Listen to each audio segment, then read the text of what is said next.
Bismillahirrahmanirrahim. Assalamualaikum warahmatullahi wabarakatuh.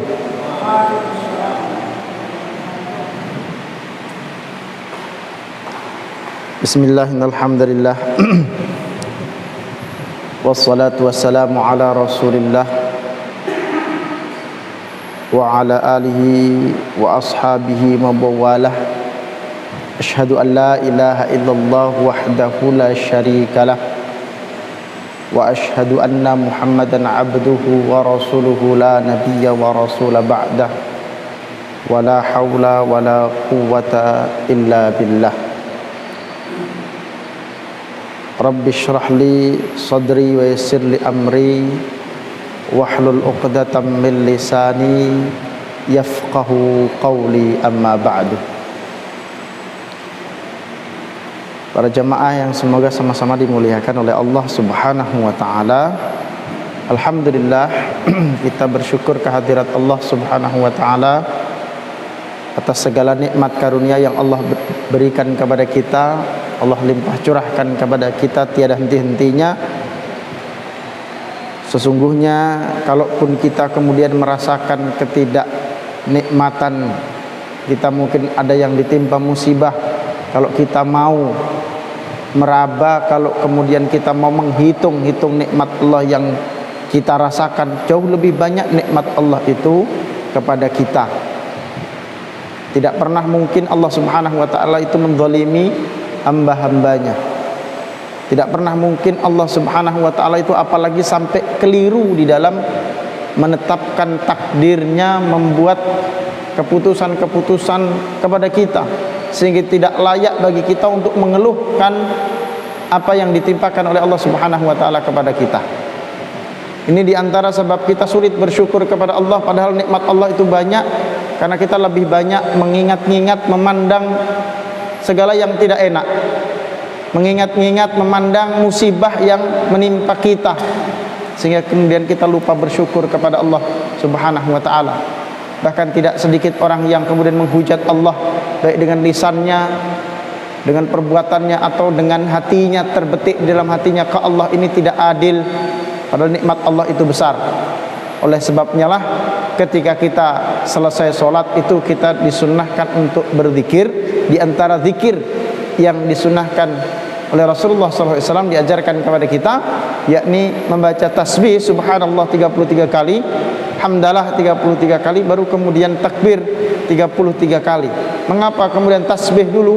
Agar kemudian kita mensucikan Allah Subhanahu wa taala dari segala macam yang tidak pantas untuk Allah, dari segala macam keburukan yang mungkin saja kita fikirkan tentang Allah. Ketika kita mengeluhkan takdir Allah, berarti kita berpikir buruk tentang Allah. Kita bertasbih, kita sucikan Allah. Subhanallah, subhanallah, subhanallah. Kita mensucikan Allah Subhanahu wa taala dari segala prasangka-prasangka buruk kita itu. Kalau sudah bersih, sudah kita bersihkan, sudah kita sucikan Allah Subhanahu wa taala dari prasangka buruk kita, baru kemudian kita bisa bersyukur kepada Allah. Alhamdulillah, alhamdulillah, bersyukur ternyata nikmat Allah itu banyak, jauh lebih banyak daripada yang kita keluhkan, yang layak kita keluhkan. Maka kalau kita berdoa, di antara adabnya kita berucap syukur dulu. Alhamdulillah, itu di antara adab berdoa. Hamdalah dulu, kita ucap syukur kepada Allah. Banyak-banyak ucapkan syukur sebelum kita meminta. Kadangkala bahkan setelah kita hamdalah, ya Allah, alhamdulillah, Kau berikan nikmat ini, Kau berikan nikmat mata, Kau berikan nikmat jantung yang terus berdetak, Kau berikan nikmat masih bisa makan, Kau berikan nikmat ini, nikmat itu, banyak sekali nikmat nafas.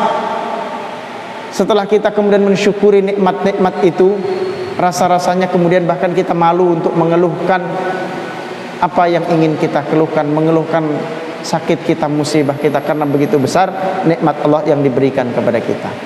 Oleh karenanya jamaah yang dirahmati oleh Allah Subhanahu wa taala, tidak boleh henti, senantiasa kita berupaya untuk terus bersyukur, baik dengan lisan, dengan hati kita, dan tentu juga dengan perbuatan kita. Di antaranya tentu bentuk syukur kita dengan perbuatan adalah menggunakan segala nikmat yang Allah berikan kepada kita dalam rangka ketaatan kepada Allah Subhanahu wa ta'ala. Pastikan setiap tutur kata kita, pastikan setiap hembus nafas kita, pastikan setiap langkah kaki kita, pastikan setiap perbuatan kita, setiap waktu kita, semuanya bernilai ibadah, bernilai taat kepada Allah Subhanahu wa ta'ala.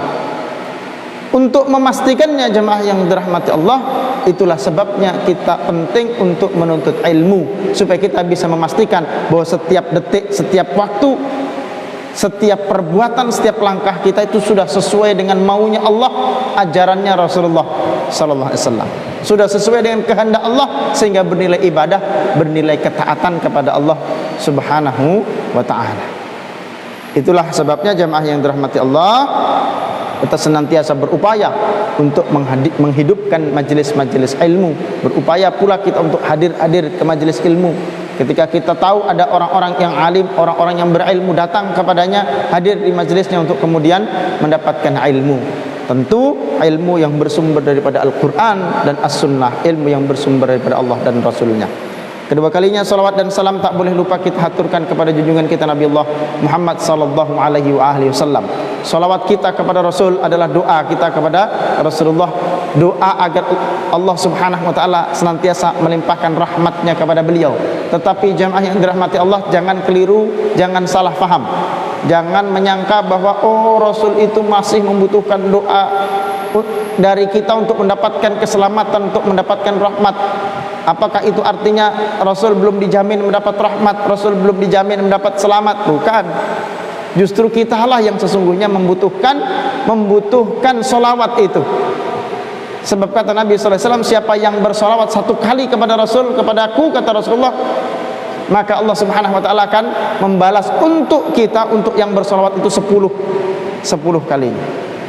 Bahkan kemudian Allah Subhanahu wa ta'ala akan membangkitkan Rasulullah untuk mendoakan, membalas salawat kita ketika kita bersalawat kepada Nabi sallallahu alaihi wasallam. Sesungguhnya kita yang berhajat ketika kita bersalawat kepada Nabi sallallahu alaihi wasallam. Kalau kemudian ingin dilogikakan lebih mudah, ibarat gelas yang sudah penuh dengan air, kemudian kita tuangi lagi air, apa yang terjadi? Kalau kata orang kita, limpas, Pak, berlimpah, tumpahannya itulah yang kita harapkan. Karena Rasul sudah penuh dengan rahmat Allah, kita doakan dengan solawat, kita doakan agar diberikan rahmat oleh Allah, maka rahmat itu akan berlimpah kepada kita umatnya yang bersolawat kepada Nabi sallallahu alaihi wasallam. Maka tidak boleh kita remehkan yang namanya solawat kepada Nabi ini. Senantiasa kita bersolawat kepada Nabi sallallahu alaihi wasallam, semoga kita kelak berhak mendapatkan syafaatnya, berhak minum dari telaga Rasulullah sallallahu alaihi wasallam di yaumil qiyamah nanti. Amin ya rabbal alamin. Jamaah yang dirahmati oleh Allah Subhanahu wa ta'ala, malam hari ini akan kita lanjutkan kajian kita, mengambil ibrah dari nasihat-nasihat, dari wasiat-wasiat, sabda-sabda Nabi sallallahu alaihi wasallam dalam hadis-hadis beliau yang kita ambil dari Kitabul Jami' min Bulughil Maram li Ibni Hajar Al-Asqalani rahimahullahu ta'ala. Malam hari ini jamaah yang dirahmati Allah, kesempatan kali ini kita akan mengambil ibrah, mengambil faedah dari beberapa hadis yang diawali dari sebuah hadis pendek dari Jabir radhiyallahu anhu, dari Jabir bin Abdullah radhiyallahu anhu, salah seorang sahabat Nabi, semoga Allah meridainya, bahwa Rasulullah sallallahu alaihi wasallam bersabda,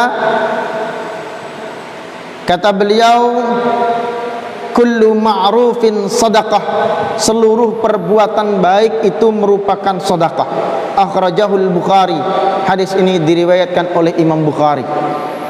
Jemaah yang dirahmati Allah, kita kalau mendengar kata sedekah, yang terbayang, yang terfikir di dalam pikiran kita biasanya adalah sedekah berupa harta. Padahal hadis ini justru menunjukkan bahwa kata sedekah itu maknanya lebih umum, maknanya lebih luas daripada sekedar berinfak, daripada sekedar bersedekah dengan harta. Sedekah adalah segala macam kebaikan yang kita lakukan, secara umum. Walaupun sering kemudian ketika disebutkan kata sedekah tidak salah ketika kemudian dimaksudkan sebagai sebuah amal dalam bentuk pemberian berupa harta, tidak salah juga karena itu bagian daripada sedekah.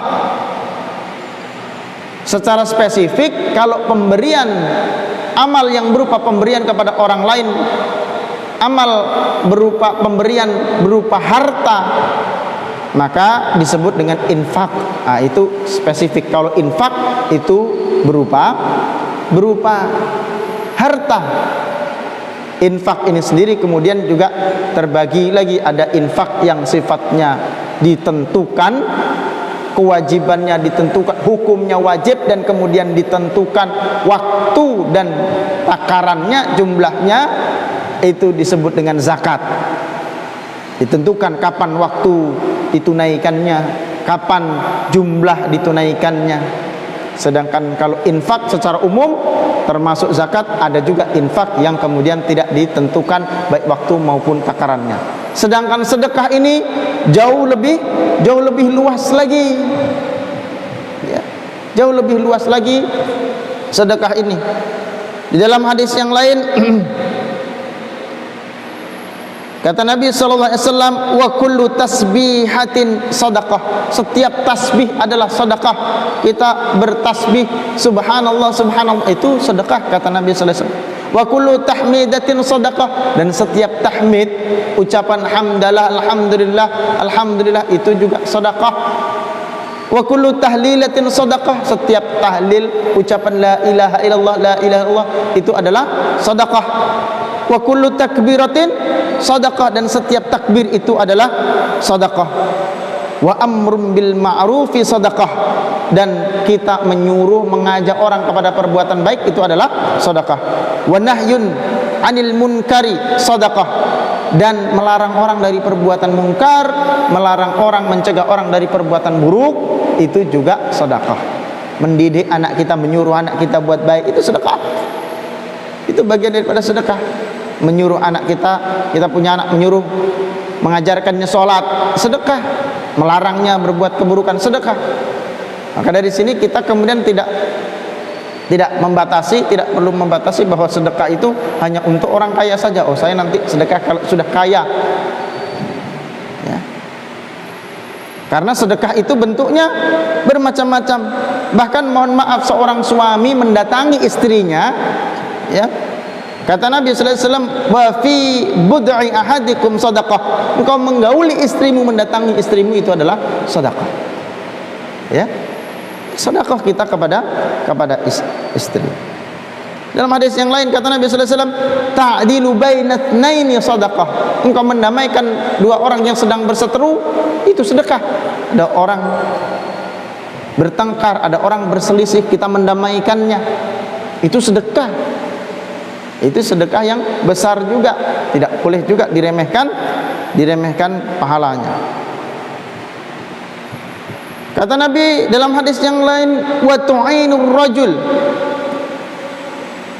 fi dabbatihi wa tahmiluhu 'alaiha aw tarfa'u lahu 'alaiha mata'ahu sadaqah. Demikian juga jika engkau membantu seorang pada hewan tunggangannya, yaitu engkau membantu mengangkatnya untuk naik di hewan tunggangannya, atau engkau mengangkatkan barangnya di atas tunggangannya, ini juga sedekah, kata Nabi sallallahu alaihi wasallam. Kita membantu saudara kita, tidak kita beri harta, kita nggak kasih harta, kita nggak kasih uang, tapi kita bisa bersedekah dengan tenaga kita. Kita bisa bersedekah dengan tenaga kita. Bahkan bisa jadi sedekah yang bukan berupa harta, ucapan baik kepada saudara kita, itu juga bagian daripada sedekah. Bahkan lebih baik ketimbang sedekah berupa harta, tetapi kemudian diikuti dengan perbuatan buruk, diikuti dengan ucapan buruk, mengungkit pemberian. Lebih baik kemudian bersedekah dalam bentuk ucapan yang baik, ya. Di dalam Al-Quran suratul Baqarah ayat 263, Kata Allah Subhanahu wa taala, qaulun ma'rufun wa maghfiratun khairum min sadaqati yatba'uha adza. Wallahu waniyyun halim. Perkataan yang baik dan memberi maaf itu lebih baik daripada sedekah yang diiringi tindakan yang menyakiti. Allah Maha Kaya lagi Maha Penyantun. Allah Subhanahu wa taala, ucapan yang baik dari kita, memberi maaf kepada orang yang bersalah itu jauh lebih mulia, jauh lebih baik daripada orang gemar sedekah tapi kemudian dengan diiringi dengan ungkapan-ungkapan, dengan ucapan-ucapan buruk. Misalnya ada orang minta-minta, ya, kita nggak ngasih tapi justru kita mencelanya, atau bahkan kita ngasih tapi mencela, sambil mencela, ya, ngasih tapi sambil mencela. Nih, tak kasih tapi jangan lewat sini lagi, kalau bisa lewat lain lagi, kamu masih kuat ini, ya. Kalau kemudian tujuannya memang untuk mendidik, tujuannya untuk mengingatkan, ya, jangan sampai kemudian menyakiti hatinya. Kalau tujuannya memang untuk mendidik, ini memang orang kalau kita kasih kita tidak mendidik, lebih baik kita tidak usah kasih, kan gitu. Apalagi kalau di kota kita kan ada juga perdanya, ya, nggak boleh kita kasih orang di, misalnya di lampu merah itu, ya, ada perdanya kan dipasang tuh. Itu cukup baik sebenarnya untuk mendidik orang agar tidak menjadi orang yang suka meminta. Karena dalam agama tidak boleh orang yang mampu tetapi meminta-minta. Ya. Orang yang mampu sebenarnya tapi dia meminta-minta, itu nggak boleh. Ya, maka lebih baik tidak dikasih. Tapi ngasih atau nggak ngasih tidak perlu kita kemudian iringi dengan perkataan buruk, ya. Kita iringi dengan perkataan buruk, dengan umpatan. Nah, ini, ya. Nah, cukup kita tidak memberi, cukup kita tidak mengasih kepada mereka agar kemudian mereka akhirnya juga jera. Orang yang meminta-minta itu, saya lihat alhamdulillah di beberapa lampu merah yang dipasang itu dilarang meminta-minta, lalu kemudian pasang perdanya, tidak ada lagi orang minta-minta. Apakah dia yang tobat atau pindah lokasi aja nggak tahu juga, ya, bisa juga pindah lokasi. Bukan kita tidak boleh bersedekah kepada orang, tapi memang sekarang itu, ini sering saya ungkapkan istilah saya ini, ada orang pengemis itu ada dua macam.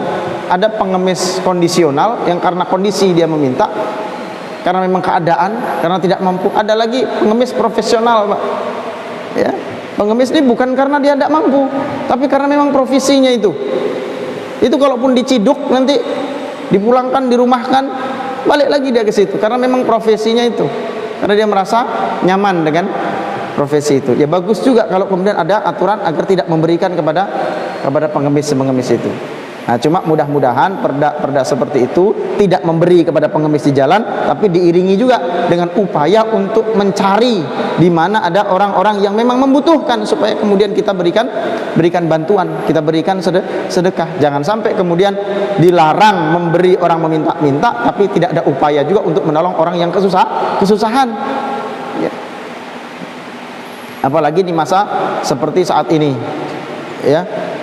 Nah, ada aturan-aturan pembatasan, tidak boleh orang beraktivitas. Nah, tentu diikuti harusnya kemudian dengan upaya untuk memberikan bantuan kepada mereka. Masyarakat sudah banyak upaya-upaya untuk menggalang donasi, menggalang bantuan, diberikan kepada mereka yang kesusahan.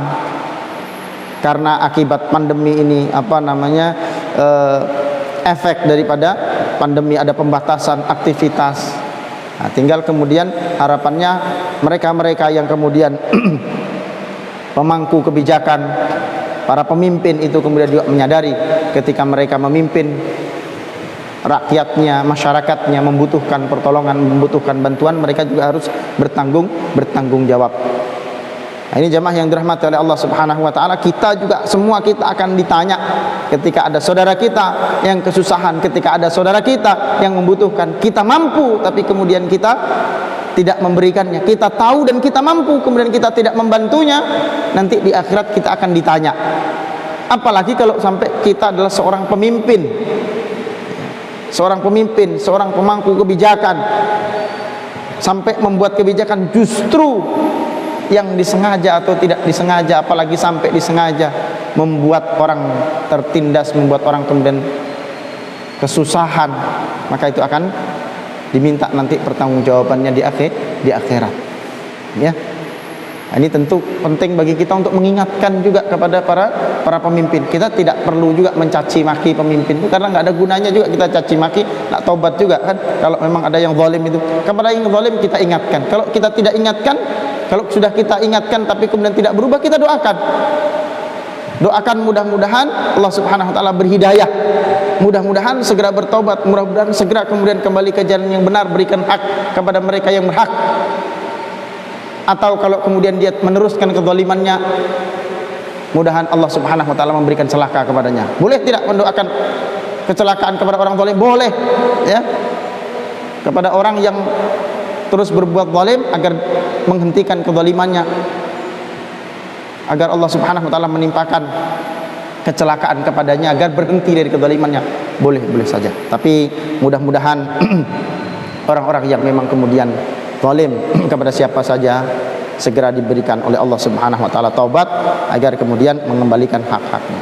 Jemaah yang dirahmati oleh Allah Subhanahu wa taala, kembali kepada bab sedekah ini, apa saja yang kemudian menjadi kebaikan yang mampu kemudian kita lakukan, tidak harus dalam bentuk harta, itu adalah bagian daripada sedekah. Di dalam hadis yang lain, lanjutan daripada hadis ini di dalam Kitabul Jami' ini, hadis dari Abi Dzar radhiyallahu anhu. An Abi Dzar radhiyallahu anhu qala, dari Abu Dzar radhiyallahu anhu, semoga Allah meridainya, qala, ia berkata, qala Rasulullah sallallahu alaihi wasallam, telah bersabda Rasulullah sallallahu alaihi wasallam, la tahqiranna minal ma'rufi syai'an, janganlah engkau meremehkan kebaikan apapun, walau antalqa akhaka biwajhin talqin, meskipun engkau bertemu dengan saudaramu dengan wajah berseri-seri. Ini kebaikan, ini sedekah juga ini. Jangan diremehkan. Bisa jadi sedekah berupa senyuman atau wajah yang berseri-seri di hadapan saudara kita jauh lebih besar pahalanya ketimbang sedekah berupa harta yang kemudian diiringi dengan ketidakikhlasan, diiringi dengan apalagi kemudian mengungkit-ungkitnya, diiringi dengan ujub, riya dan sebagainya. Kata Nabi sallallahu alaihi wasallam, tabassamuka fi wajhi akhika laka sadaqah, senyummu di hadapan wajah saudaramu itu adalah sedekah.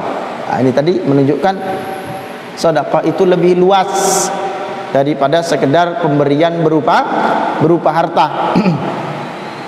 Sedekah itu luas maknanya daripada sekedar pemberian berupa harta.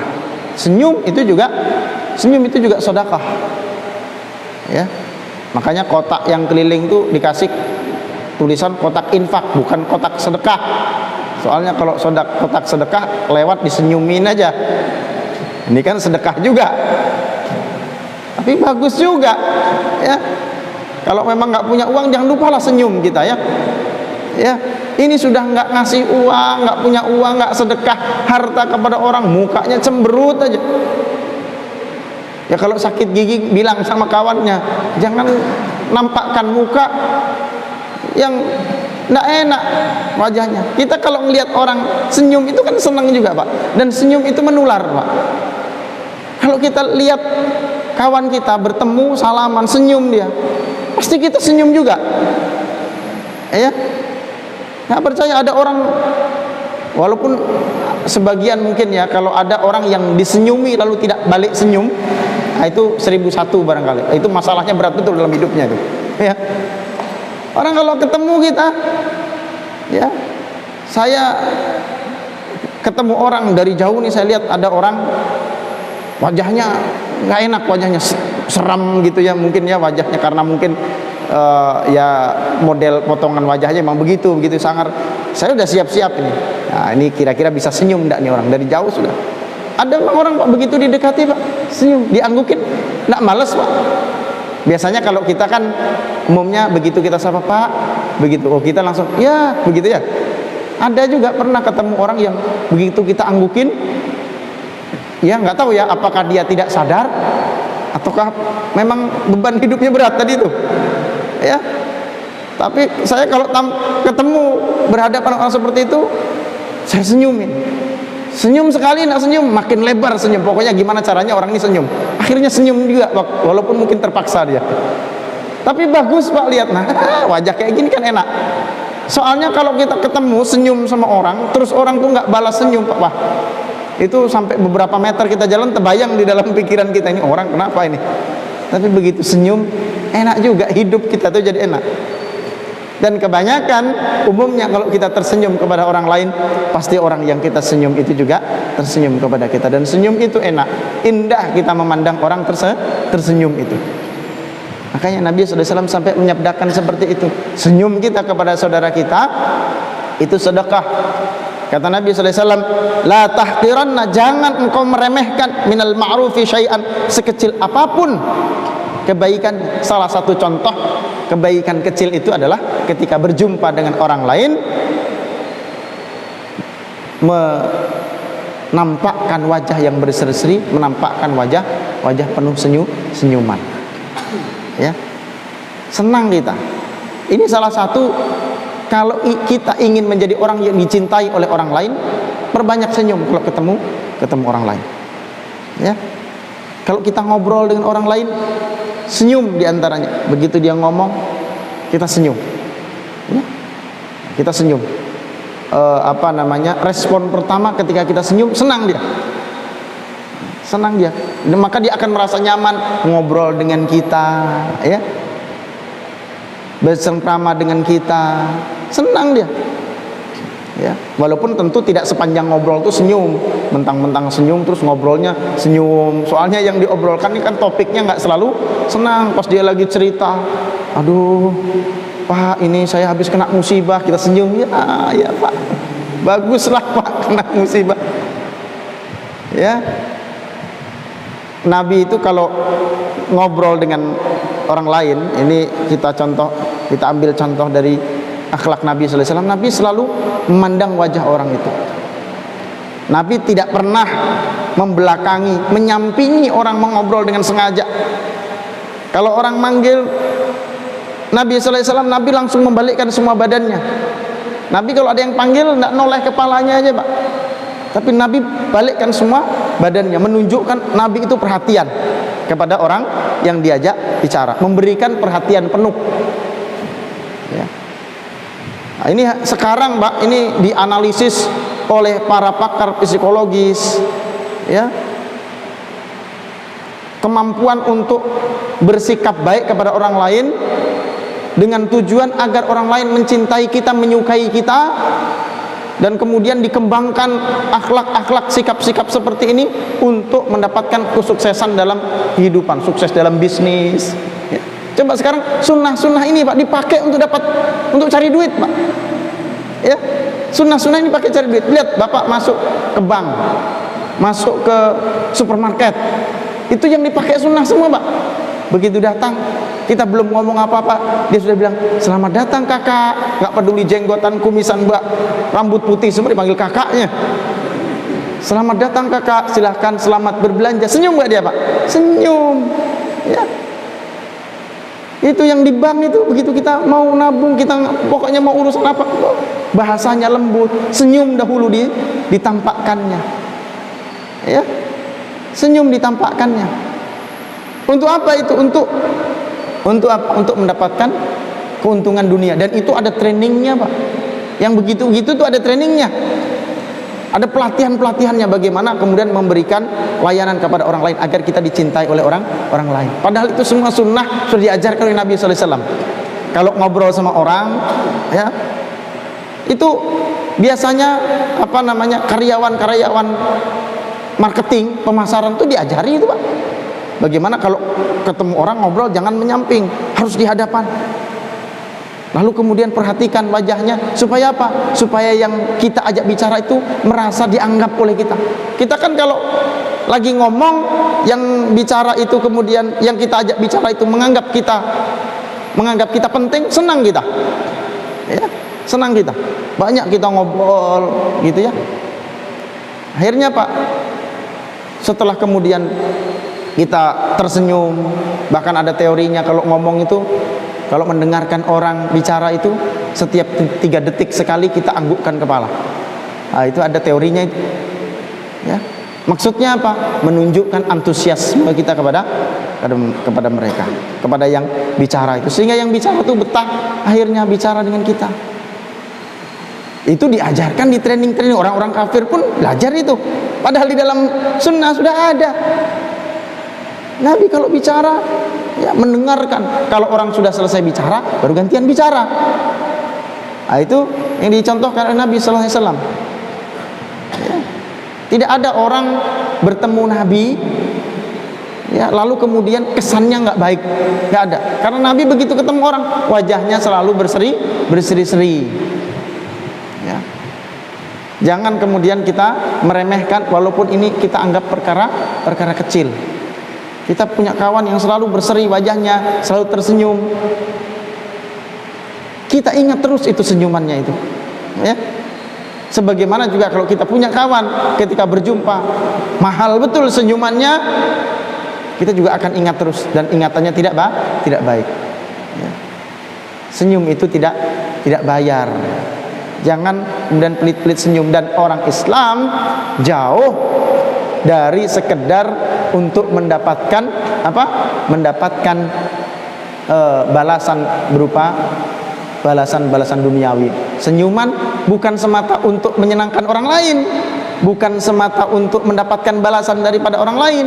Bahkan kata para ulama, sekalipun kita tersenyum kepada orang, kita tampakkan wajah kita yang indah berseri-seri di hadapan orang lain, terus orang yang kita hadapi itu nggak lihat kita tetap berpahala. Sama halnya Bapak ngobrol sama orang buta tersenyum, jangan menganggap itu sia-sia, itu berpahala. Karena apa? Karena senyum bagi orang mukmin itu perintah Nabi sallallahu alaihi wasallam, dan kalau kita ikuti dengan niat untuk beribadah dapat pahala. Makanya orang mukmin itu bukan sekedar, kalau bahasa orang sekarang tuh Pak, bukan hanya emosinya yang cerdas, bukan hanya kecerdasan emosional. Maksudnya kecerdasan emosi itu bukan cerdas bikin orang emosi Pak ya, bukan. Kecerdasan emosi itu mampu memahami keinginan orang lain, mampu memahami perasaan orang lain, kemudian kita bersikap yang disukai oleh orang lain. Itu kecerdasan emosional. Nah, bagi orang mukmin itu lebih tinggi lagi kecerdasan spiritual. Maksudnya apa? Kalau dia berbuat baik kepada orang lain, itu hanya mengharap ridhonya Allah. Tujuannya hanya Allah. Sehingga apa? Kalau orang dalam bahasa agama disebut dengan ikhlas. Sehingga kalau kemudian dia berbuat baik, misal kita tersenyum sama orang, yang kita senyumi nggak balas senyum, malah misalnya sebaliknya, pasang wajah sangar terus bilang, apa kamu senyum-senyum? Kan ada orang begitu Pak, sudah kita senyum dia bilang, apa kita senyum-senyum? Kalau orang mukmin nggak sakit hati, dia dikasih senyum nggak mau, nggak apa-apa, dia marah nggak apa-apa, saya kan senyum udah dicatat sama Allah pahalanya, sehingga tidak pernah kecewa. Ya, kita ngomong baik, kadang-kala ada kita ngomong sudah baik, sudah senyum, tutur kata sudah lembut, ada saja orang yang membalasnya dengan perkataan kasar. Ya, minta tolong Pak, wah jangan minta tolong saya susah nih, lagi sibuk dan sebagainya. Wah, sudah baik perkataan kita, tidak perlu kita kemudian balas marah. Kalau kita tujuannya berkata lembut, kemudian senyum itu juga kita niatkan ibadah kepada Allah, kita nggak akan kecewa kalau orang membalasnya dengan dengan sebaliknya. Kita senyum, kita bertutur kata lembut, orang pasang balas dengan perkataan yang kasar. Nah, itu untuk dia berkata kasar kepada kita, nggak usah kemudian kita berpikir gimana caranya saya membalas perkataan kasar orang ini. Ya, saya kadang prihatin, sering kali ketemu di tempat-tempat umum, di ruang-ruang publik, orang tuh berantem Pak, mulai berkelahi mulut sampai pukul-pukulan gara-gara hal sepele. Ya tadi itu, orang sudah mungkin satu ada yang baik, permisi Pak, saya minta tolong ini. Terus ada orang sedikit berkata kasar, padahal itu tidak perlu sebenarnya dia berkata kasar. Bapak ini terlambat misalnya, bapak ini susah, ada yang nggak tepat mungkin ketika berhubungan dengan orang lain. Terus kemudian dia marah karena dia nggak terima. Sebab apa? Sebab ketika dia tadi berkata lembut, tadi tidak ikhlas karena Allah. Kalau orang mukmin dia udah buat baik, tutur kata yang baik, ngomong sama orang, berwajah lembut, berwajah menyenangkan, berwajah cerah di hadapan orang yang tersenyum karena Allah. Orang balas dengan kata-kata yang buruk, udah nggak usah dibalas. Jangan berpikir, waduh, kok nyolot, kok ngegas, kata orang sekarang. Ya, terus kita balas gimana caranya ngegas? Nggak perlu. Ya, nggak perlu. Kalau ada orang kemudian berkata atau menyampaikan bersikap yang kurang baik, yang kasar kepada kita, tidak perlu kemudian kita berpikir bagaimana caranya membalas keburukan orang, karena keburukan dia untuk dia, sedangkan kebaikan kita untuk kita.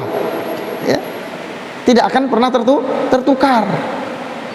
Dan kenyataannya ketika ada orang berbuat buruk, berkata kasar kayak itu kepada kita, lalu kemudian kita balas, kita lawan, tidak menyelesaikan masalah, justru makin menimbulkan masalah. Kenapa sih tidak satu sama lain itu ya saling bertutur lembut? Kalau satu bertutur lembut, balas lembut. Kalaupun tidak balas lembut, nggak usah memperpanjang masalah. Ya, kalau kata orang Jawa itu sing waras ngalah, Pak. Ya, udah baik-baik kita ngomong, dia ngegas. Sing waras ngalah. Senyum aja, kita bilang terima kasih Pak, mohon maaf kalau menyulitkan Bapak, kan gitu aja. Ya, kan gitu saja, selesai. Ya, pengalaman mengajarkan begitu Pak. Kami kalau kadangkala ya ada keperluan, kadangkala kan nggak tahu ya, mungkin di luar sana apalagi zaman sekarang beban hidup orang banyak, tekanan macam-macam mungkin begitu ya. Mungkin orang yang kita temui ini sudahlah akhir bulan, tanggal tua, banyak kreditan, banyak cicilan belum dibayar, misalnya begitu. Diajak ngomong sedikit, jawabannya kasar misalnya begitu ya. Ya, ucapkan saja minta maaf, terima kasih. Ini ada 3 ucapan, 3 kata yang ini ajaib sebenarnya, tapi kita sulit kadang-kala mengucapkan. Mudah, ajaib, tapi kadang orang sulit mengucapkan, yaitu tolong, terima kasih, dan minta maaf. Ya, ya, baik kepada orang lain maupun kepada orang terdekat kita. Bapak biasakan kalau kita punya anak, Bapak suka minta ambilkan ini, katakan tolong kepada anak itu, supaya dia juga nanti terbiasa ngomong sama orang lain dengan ucapan tolong. Kalau sudah diambilkan, ucapkan terima kasih. Ya, kalau ada salah, ucapkan minta maaf. Bahkan tidak salah pun, maaf, tolong ambilkan ini. Ya, ucapan ini Pak, ini bagian daripada sunnah, ucapan baik dan bagian daripada sedekah. Sekali lagi, yang seperti ini ditrainingkan Pak di pelayanan publik, pelayanan bisnis. Coba lihat Bapak kalau customer service itu ya, itu mesti kata-kata ini selalu diucapkan. Oh maaf Bapak, saya begini-begini, kan gitu ya. Mohon maaf Pak. Ucapan terima kasih tidak pernah lupa diucapkan. Tapi sekali lagi, dia tidak mengucapkannya karena sunnah. Sedangkan kita yang tahu bahwa ini sunnah, kenapa kita tinggal? Padahal itu indah didengar. Kita pun senang mendengar orang tutur katanya seperti itu. Mohon maaf, minta tolong, terima kasih. Ya, dengan wajah yang lembut. Mungkin ini dianggap sesuatu yang ringan, sesuatu yang remeh, sesuatu yang sepele. Oleh karenanya Nabi sallallahu alaihi wasallam mengawali sabdanya, la tahqiranna minal ma'rufi syai'an. Jangan engkau remehkan kebaikan itu sedikit pun, satu kebaikan, walaupun apa? Walaupun hanya sekedar berwajah manis di hadapan saudara. Ya, karena itu bagian daripada sedekah. Jemaah yang dirahmati oleh Allah Subhanahu wa taala, karena setiap amal sekecil apapun amal kita akan dinilai oleh Allah Subhanahu wa taala. Bisa jadi senyuman kita yang rajin kita berikan di hadapan saudara kita itu yang menyelamatkan kita nanti di akhirat. Kita selalu senyum di dunia, bertemu dengan yang selalu senyum di akhirat. Siapa? Malaikat Ridwan, malaikat penjaga surga, adalah malaikat yang senyumnya paling manis, paling indah. Sebaliknya malaikat penjaga neraka, malaikat Malik itu tidak pernah tersenyum sejak dia diciptakan, tidak pernah tersenyum. Ya. Jadi kalau ada orang tuh diajak senyum, disapa nggak pernah senyum, mukanya sangar, barangkali dia ngikut sunnah malaikat Malik. Barangkali ini malaikat Malik nih nggak ada senyumnya sama sekali. Ya, senyum. Ya, karena senyum itu indah. Ya. Dan itu bagian daripada sedekah. Sedekah yang tidak harus mengeluarkan harta. Apalagi kalau sudahlah kita bersedekah, mengeluarkan harta, terus kemudian kita tersenyum, kita iringi dengan senyuman. Ya, jangan mentang-mentang kita ngasihnya banyak nih buat kamu, ya, rajin-rajin makanya kamu belajar, rajin-rajin makanya kamu bekerja, misalnya begitu. Ya, ada saudara datang minjam uang, kita kasih memang pinjaman. Nih minjam, tapi usaha dong lain kali, minjem terus kamu, yang kemarin aja nggak dibalikin, sekarang udah minjem lagi, mending nggak usah dipinjemin. Ya, sampaikan mohon maaf lagi nggak ada, gitu lebih baik. Ya, ada orang yang minjemin dengan omelan seperti itu, mungkin yang nerima ya terpaksa lah, saya nggak bisa nolak, memang saya butuh, tapi pulang diingat terus itu. Ya, pulang diingat terus itu, sakit hatinya kemudian. Jamaah yang dirahmati oleh Allah Subhanahu wa taala, sampai Allah Subhanahu wa taala katakan qaulun ma'rufun khairun min shadaqatin yatba'uha adza. Ya, perkataan yang baik qaulun ma'rufun wa maghfiratun khairun min shadaqatin yatba'uha adza. Perkataan yang baik dan memberi maaf itu lebih baik daripada sedekah yang diikuti dengan cacian, diikuti dengan umpatan. Jamaah yang dirahmati oleh Allah Subhanahu wa taala, jangan kemudian kita remehkan perbuatan baik walaupun itu kita anggap sederhana. Hadis yang berikutnya, hadis lanjutannya masih berkaitan dengan sedekah, masih berkaitan dengan perbuatan baik yang kita anggap remeh. Kata Nabi sallallahu alaihi wasallam, hadisnya dari Abu Hurairah juga, kata Nabi sallallahu alaihi wasallam, "Idza tabahta maraqatan fa'akthir ma'aha wa ta'ahad jiranaka." Akhrajahu Muslim, hadisnya riwayat Muslim. Ketika apabila engkau memasak masakan yang ada kuahnya, maka kata Nabi, perbanyak kuahnya, lalu bagikan kepada tetangga. Ya, bagikan kepada tetangga. Kalau masak opor, mungkin ayamnya cuma seekor, kasih agak banyak kuahnya. Supaya apa? Supaya kita bisa bagi tetangga itu agak penuh. Ini maksudnya bukan berarti kalau masak opor, terus opor ayamnya kita makan, kuahnya kita bagi. Bukan itu aja. Nah, ini sunnah nih, bagi kuah aja rupanya. Bukan masak sop biasanya yang banyak kuahnya. Banyak supaya kita bisa sedekah kepada tetangga. Tetangga itu Pak, kita pun merasakan. Coba Bapak rasakan. Datang tetangga ngantar semangkok kecil aja sayuran, sop itu. Mungkin sop itu tidak enak, tapi kita merasakan orang ini anggap kita saudara. Ya, kita merasa seperti itu. Orang ini anggap kita saudara. Makanya jangan kita malu bersedekah kepada tetangga walaupun itu sederhana. Ya tadi itu, ya kalau tadi masak opor, ya walaupun cuma sepotong daging yang kita kasih, tapi semangkok itu penuh Pak kuahnya. Gitu loh. Ya. Karena makan opor kan enak kuahnya itu juga kan. Gitu ya. Sop itu tadi kita bawa, kasih yang banyak kuahnya walaupun mungkin isinya tidak banyak. Sampai ada kawan kalau makan tuh selalu berkelakar. Nah, begitu ambil sayur, sayurnya ini sesuai sunnah ini. Apa maksudnya? Kuahnya banyak betul, isinya sedikit. Itu sayur yang nyunah katanya begitu. Ya itu bagus juga ketika kita sama-sama kawan. Salah satu masakan yang bagus untuk kemudian dimasak, masak yang banyak kuahnya supaya kemudian bisa makan ramai-ramai. Lihat, bahkan Nabi mengajarkan itu supaya apa? Supaya kita langgeng berbuat kebaikan, supaya kita makin banyak kesempatan buat baik. Dan jangan kita segan, jangan merasa remeh ketika kita bersedekah dengan sesuatu yang ringan. Kita beli pisang, hanya satu sisir pisang kita beri kepada tetangga kita. Ya, tapi sering sekali. Mungkin hampir tiap hari kita kasih, walaupun kecil-kecil, walaupun sedikit kita kasih. Tapi itu akan sangat berkesan. Saya punya tetangga udah kayak saudara. Hari-hari itu ada aja dia ngasih, misalnya begitu. Padahal yang dikasih juga hal yang sepele mungkin, yang ringan, hal yang remeh. Ya, sebaliknya kita pun jangan sampai kita meremehkan pemberian orang lain. Ya, walaupun itu mungkin remeh, sudahlah sop, terus kita baru sudah dikasih terus langsung komentar, Masya Allah sopnya kok nyunah banget ini bu, gitu ya. Kenapa kuahnya banyak isinya dikit, gitu. Ya, dikasih pisang kita celah, aduh pisang ini sudahlah cuma satu sisir, hitam-hitam semua lagi, gitu ya. Nggak perlu kemudian kita sampaikan.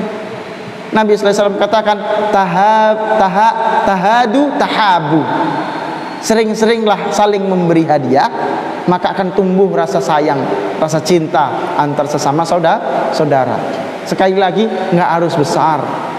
Kita ngasih, ada tetangga kita main ke rumah, pulang kita sanggui sesuatu, ini bawa nih, walaupun kecil, sebungkus kerupuk misalnya, bawa pulang kerupuk ini buat makan di rumah, ya, kasih buah tangan yang kita ada, walaupun ringan, jangan remeh, jangan segan, jangan nunggu kita kaya dulu, jangan nunggu kita bisa ngasih yang besar. Yang kecil-kecil itu bisa mengikat, menautkan hati, insya Allah. Ya, biasakan mulai sekarang. Kemudian kita senang memberi hadiah kepada saudara kita. Jangan berpikir, ini kan kecil, masa sih mau saya kasihkan kepada kawan-kawan saya. Ya, ini kan remeh, masa sih mau saya kasih kepada kawan-kawan saya. Padahal walaupun kecil, walaupun kita anggap remeh, itu akan mendatangkan, menumbuhkan rasa cinta, rasa sayang di antara sesama kita. Itu salah satu cara mengeratkan ukhuwah, sering saling memberikan hadiah. Ya, tahadu tahabu, sering-sering berbagi hadiah, saling memberi hadiah, maka akan tumbuh rasa cinta, rasa sayang, menautkan hati antara sesama saudara. Jemaah yang dirahmati oleh Allah Subhanahu wa taala, demikian kiranya yang dapat saya sampaikan. Semoga hal-hal yang kita anggap sederhana ini tidak kita sederhanakan, hal-hal yang kita anggap remeh ini tidak kita remehkan, sehingga justru dengan hal-hal yang remeh yang kita anggap sederhana, amal-amal kecil ini justru akan menyelamatkan kita nanti di akhirat dan mengeratkan kita dalam persaudaraan kita di dunia ini. Amin ya rabbal alamin. Mohon maaf bila ada salah dan khilaf. Usikum nafsi bittaqullah, ihdinas siratal mustaqim. Wassalamualaikum warahmatullahi wabarakatuh. Gabunglah bersama gerakan Infak Peduli Dakwah, bantu syiar dakwah Islam hingga ke berbagai wilayah pedalaman Kalimantan Timur. Karena dakwah tak harus ceramah.